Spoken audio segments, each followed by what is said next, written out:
Into your room, Mom. Okay.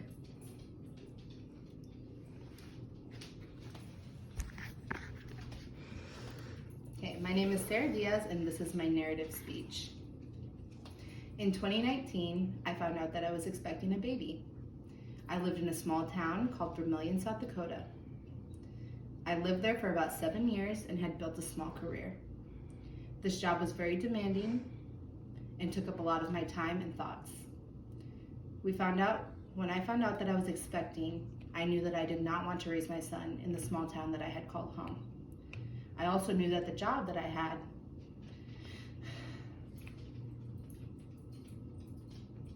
the position that I held would not allow me to be the mother that I wanted to be. I had a conversation with my son's father and told him that I would think it would be best if we moved to Omaha once our son was born, so that he could be around family and have a bigger opportunity when he grows up. I told my job that I would be moving and ended up demoting so that I could train my replacement. They were understandably upset, but I knew that I had made the right decision for my son and myself. As my baby grew, the world started to panic. I was 7 months pregnant when I heard of this weird virus in China that I really had no idea about. It was so far away that it really didn't worry me at the time. A couple of weeks had passed, and this virus really started to spread to the rest of the world. In my head, I didn't think much of it, and I really didn't think it would hit the United States. I was still working and getting very close to my due date. I had planned on working until I had my son. COVID-19 became very prevalent, and the border started to shut down. I was about to have a new baby, and I was scared. My job was cutting people left and right. Due to the lack of business, people weren't able to go around and to keep people safe from the virus. My manager had talked to me. Due to the lack of business, they were having to cut people, and I was going to be quitting in a few weeks, so she asked if I would be okay with moving up my end date. That way they could have work for other people and I would be able to be safe from the virus. I felt absolutely relieved with this information. As I was sitting at home waiting for my son to be born, I was reading story after story about people dying from the virus. The world started to shut down, and all of a sudden the plan that I had created for my baby and myself completely changed to fear and the urge to protect.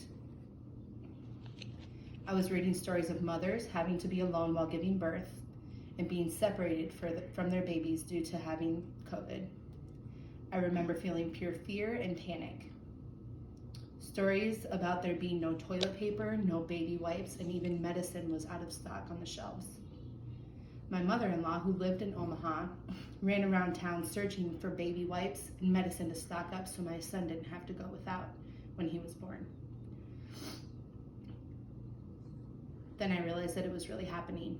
This was only going to get worse. I had always known I wanted my mom to be with me when I gave birth, but due to the pandemic, we were only allowed one support person. There was no question that this would be my son's father, so I had to tell my mom. I cried for days. I felt like I was grieving the loss of an experience that I had dreamed of with having my first child. Everything was wrong. This is not how it was supposed to be. And I was wondering how I could bring a baby into the world that seemed so sad, panicked, and unsafe. I had no choice. It was happening whether I wanted it to or not.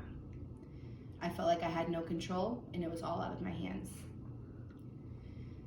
Even in this terrifying world, everything bad that was happening, I had my son, and he was perfect.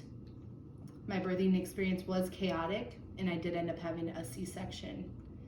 But my mom had seen a recent video of parents coming to the window of their children who had just had a baby at the hospital. She came to the window and she was glued to it.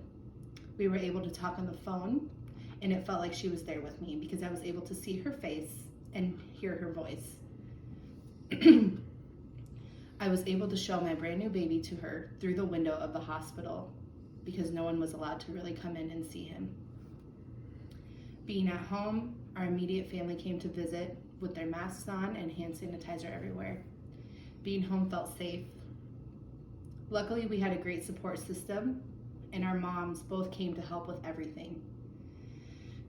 Through the panic and chaos the world was dealing with, my son was born, and he was beautiful and perfect. Looking back, this story will be one that a small percentage of people will be able to tell. I was not alone. There were many mothers who had the same experience that I did. There's a term now for this called pandemic babies. These babies are raised with their mothers fully attending to them, as we could not go out into the world and we were often working from home. These children are advanced for their age, and they are growing big and strong. The mothers of the COVID babies are in awe at the difference that these 2 years have made on these babies and these children as the world hopefully goes back to normal. Thank you.